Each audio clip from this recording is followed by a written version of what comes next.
Hi everyone, I am so glad you're here for another episode of Ingrid's World. My name is Ingrid Paris Hicklin and I am the host and executive producer of the show. On this show, meet attorney Pamela Beck Danner and David L. Danner, Dr. David L. Danner, and manager Jann Beck. They will tell us about their annual cattle roundup. So get ready everyone, because we're going to Indiana to a cattle ranch and it's exciting.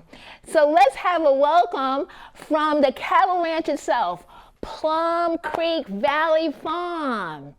Jann, welcome to the show. So glad you're here. So who's with you? Hi, my dear friends that live with me, and they're Aiden and Dory and Ella and Cora, and we are so pleased to be here from Bainbridge, Indiana. Thank you. Wonderful to have you. Thank you so much for being here. Well, welcome to the show, and welcome to the show, Dr. Danner and attorney Pamela Danner. What is found at Plum Valley, Creek Farm? What is found there? Well, found there, I think you'll see a cow in the background. And this farm has had, this is a polled Hereford beef cow. And polled means it doesn't have horns. And it has a white face and reddish coat. And there are about 80 to 90, 45 cows and about 40 to 45 calves on this farm and a bull. And I think you'll see in the background the actual Plum Creek Valley Farm barn that is a prairie barn that has also been there about 100 years. 100 years. So that's a perfect lead into the question is, what is the history of Plum Creek Valley Farm? Well, it is over 120 years old. So the history is my great-grandfather and grandmother Beck bought this farm that is ended up being a little over 300 acres, but they bought it in parcels. So they pieced it together. And then when my father was even born at the farmhouse that still exists, a little remodeled on this farm at that house.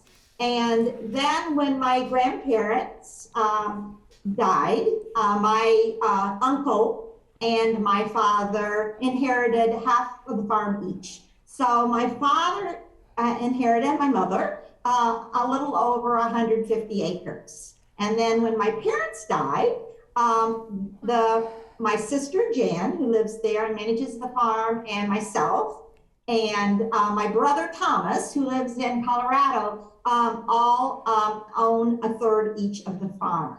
And then Jann owns the house as well. And so it's been passed down and over these years and still remains, which is kind of a dying breed, a small farm business. Beautiful, beautiful. So the recognition that you received from the state of Indiana, tell us about that recognition. We're showing that on television, and tell us about that slide. Absolutely. So in May of 2003, my parents received this 100-year homestead certificate that the governor of Indiana gives out to family homesteads that have been in the family for at least 100 years. So we went to the governor's, the state capitol, and the lieutenant governor came down and handed us and other families that have also homesteaded for at least 100 years this certificate. So we proudly display this. I have a copy and Jann has a copy as well. And I was there and so was Jann for this day. Well, congratulations. That's an awesome accomplishment. So now let's ask Jann, what activities do you do there? Jann, tell us, what are you doing there at Plum Creek Valley Farm? We raise Hereford cattle, and we mainly sell their calves each fall as feeder calves because we do not fatten them up. is what it means. And so we sell them where someone else then fattens them up. And we also do all our hay. So we bale hay, cut the hay and bale the hay and rake the hay. And then we feed the hay, which is a major process all year long. Wow. And we ride the horses and have a great time. Oh my goodness. So we'll first start with you, and then we'll examine who participates in the roundup, because I've seen 4 and 5 year old children. Is that correct? David, Dr. Danner? Yes, basically everybody in the family participates. It's basically all generations from Pamela's parents down to our grandkids, the neighbors, and the Beasleys that are there in the picture with Jann. So we all participate rounding up the cattle. And we basically take it up through the fields. We have to gather them around from the fields, and then we push them up the lane towards the barn.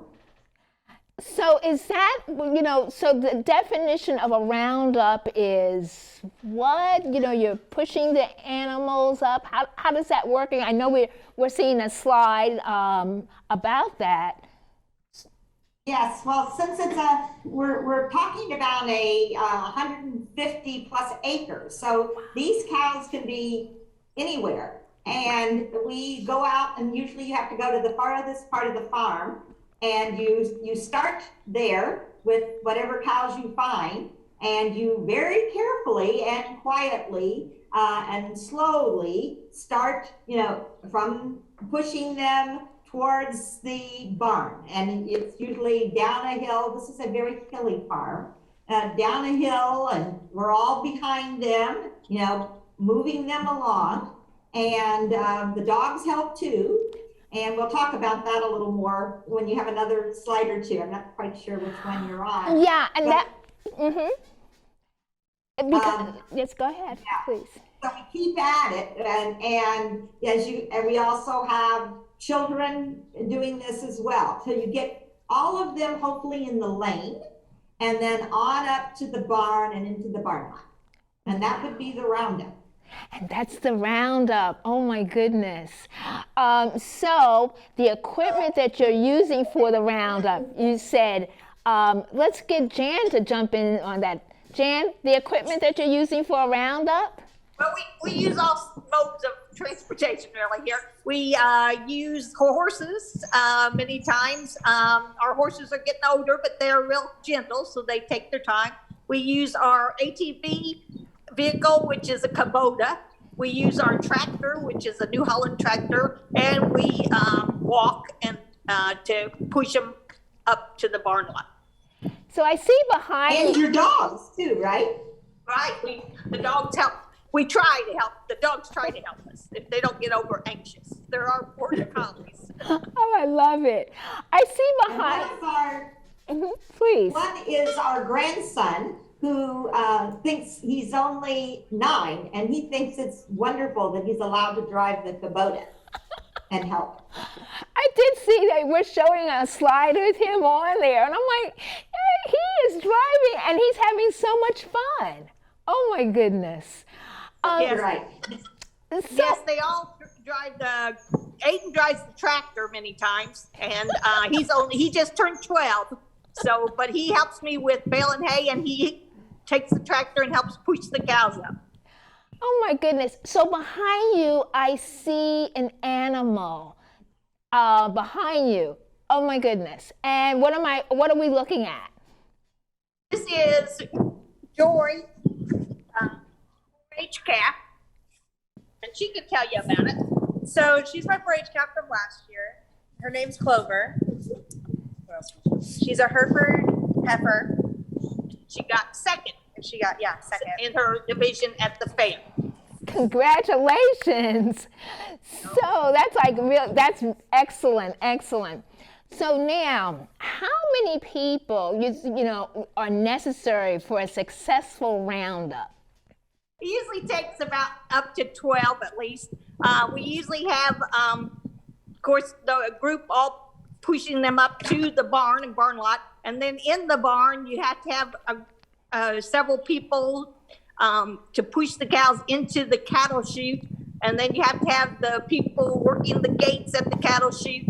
We have 3 gates to work. And then we have the veterinarian and the people working the medicine. They're from the Kubota, which is about 3 people. And we have then David's usually tagging the cows, and you have Wayne usually is grabbing the cows to hold them in the chute when we castrate them. Wow. Oh, wow. So I'm a city girl. So I had to put that out there. So David, what is ear tagging? Well, ear tagging is you have this plastic tag that's about 3 inches square, and it's embedded with insecticide. And you basically clip it into the ears, just like a pierced ears. And you clip it in there, and it's on the ears of the cows. And so when they flip their ears, they'll knock the around so the flies don't get on them.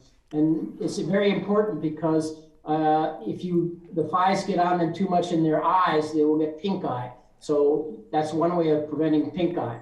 So you want to have them all tagged. So we tag both the cows and the calves. We do not tag the bull. Oh my goodness. Even though he's very gentle, he's just big.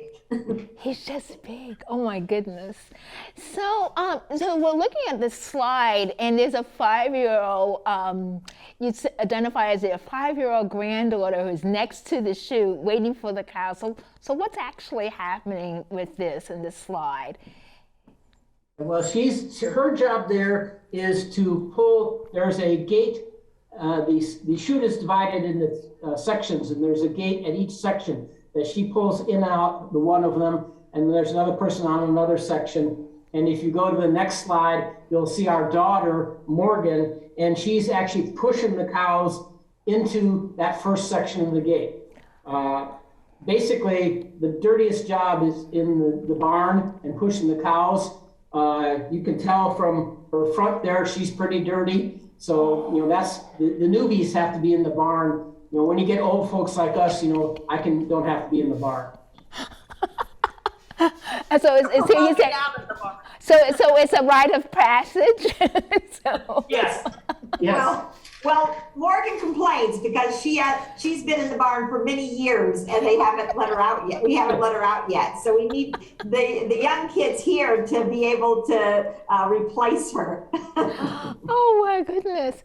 So, all right. So now we're looking at another part of the slides, and the cow is in this picture, and it's like his head's going through a head gate. What's that? Well, the picture is cows in the one section right before the gate. And if you go to the next picture, it shows you a head gate, which is a manual head gate.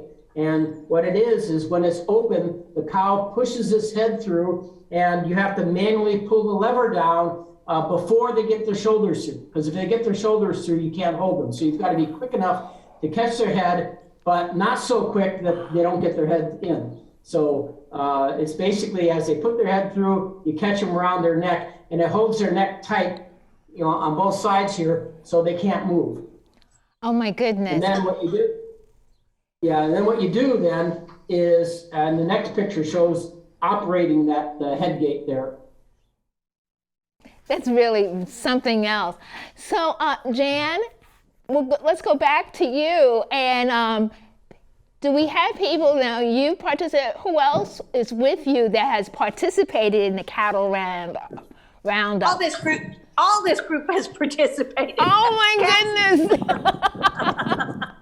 we start them young, so and then as we say, then they can be promoted out of the barn. So most of the younger ones operate the gates, that's why you saw the 5-year-old operating the gate, because that's pretty safe. So they just pull the gate open to let the cow in and shut the gate behind them. The older ones then help with the putting the numbers on ear tags, and then like Cassie and Pamela and I usually do the different medicine on the cows, and then David usually operates the chute and puts the ear tag in the ears. And then Cassie's father usually then holds the cow's tail up, so then the veterinarian can then clamp the calf and the steers, change the bulls to steers.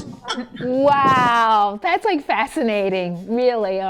So people are lined up. It seems like, there's jobs for everyone? Yep. Yes. Yeah. Everybody has a job. So you see people lined up, it's because they're opening and closing the chute. So once you get a cow through, then another cow will come into the next space. And you have to open it and then close it so it doesn't go too far. So you have everybody, and then I'm over there ready for the, with the ear tag to hand it to David to pierce the cow or calf's ear. And it's in both ears. Wow. So what are the tools? The reason is you want the cows to follow each other, because then they go through the gates easier if you have one right after the other, because they're used to following each other. Wow. So what are the tools of the trade? Well, the next slide there shows the tools. First is the ear tagging tool. It's basically, you put the two parts in it, and it's like a rivet that you put through the ear, the fleshy part of the ear, just like your earrings.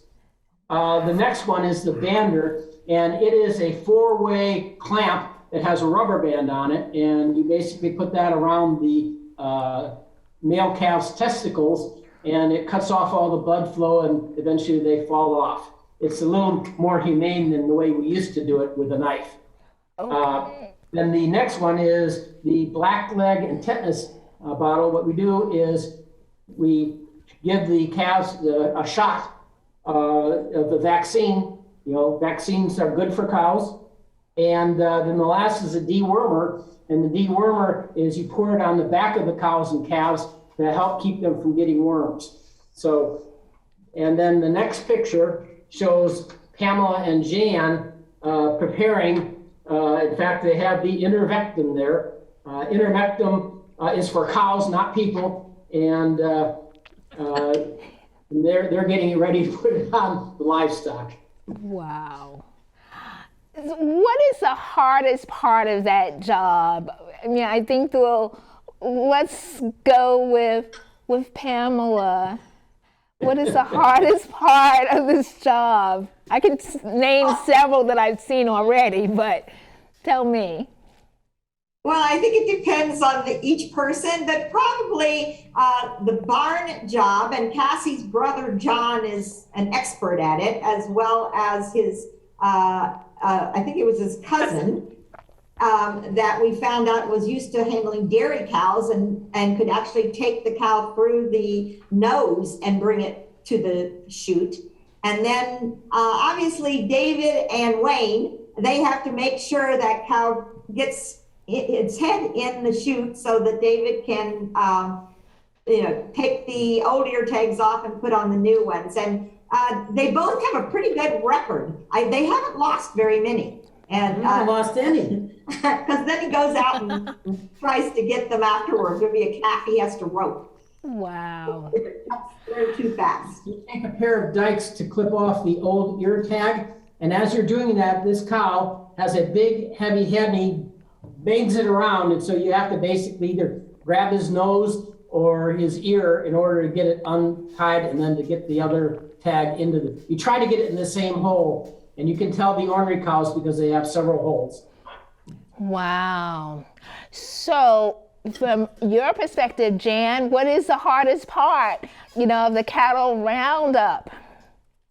Well, I say probably just getting them up to the barn and into the barn is pretty difficult. Sometimes they're all spread out, so you don't always have all the cows in the same place. So if you get them headed the right way and they think, okay, I'll go to the barn, then you're in good shape. But sometimes they decide that they're going to go hide in the creek, and we have to walk through the creek to get them out. So it just depends on the mood of the cow, and I always say the sign of the moon. So how many cows would you be dealing with during this roundup? It was 150 acres, and how many cows and calves are being treated in the roundup?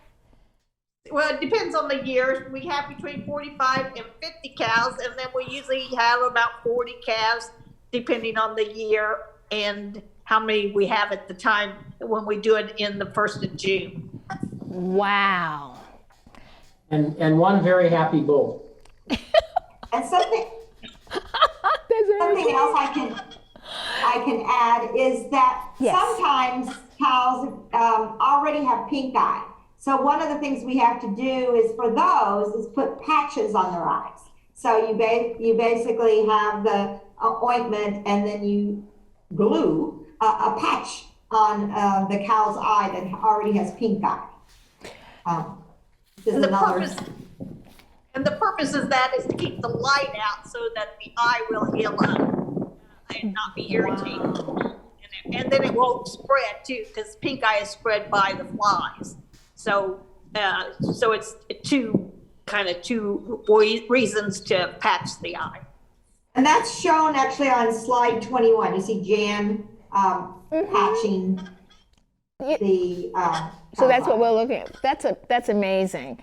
And the matter of fact that we're there in Indiana too, in Fairfax and as well as Indiana, and talking about what's going on there is fascinating.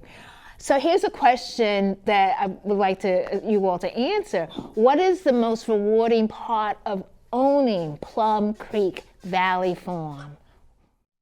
Well, Jann is probably the best person, but I certainly could say from my standpoint is that I'm a lawyer here in the DC metropolitan area, and it's very urban.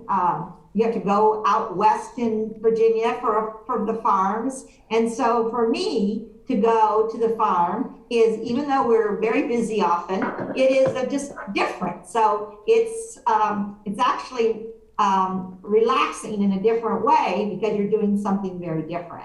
And it's also very pretty. Each season is very pretty. And you get to see all kinds of wildlife as well, not just the animals that they have on the farm. But it's not just all fun and games, because you have to build fence. As Jann said, you have to bale hay. You have to move stuff out of the creek. So there's a lot of work involved when you go there, not just looking at the trees. Wow. A lot of hard work. Jann and Cassie's family do it every day. So wow. So some days it's very rewarding, and other days you're not sure why you do it. But mainly you do it because we kind of believe that we're stewards of the land and that we are trying to pass it on to the next generation, and so it's not developed and it's kept in the same family. And as I say, the group here with me is part of our family, and hopefully we all will pass this on to the next generation. Which leads into my final question. Tell us about the careers that have emerged in your family from being involved in the farm. Animal science and agriculture economics, and then there's Laurel, who's the veterinarian now. And so there are tons of careers that can come out of being at the farm. Wow. And we have a picture. Is that Laurel that we're seeing in the pictures there? That's yes, beautiful. you want to talk about that? Yeah. Yeah. We didn't have a picture of her doing the cows, but this is a picture of her rescuing a horse out of a swimming pool here in Northern Virginia. Often, and she is the one that helps clamp the calves and helps, put the vaccines on. Cassie helps with that as well.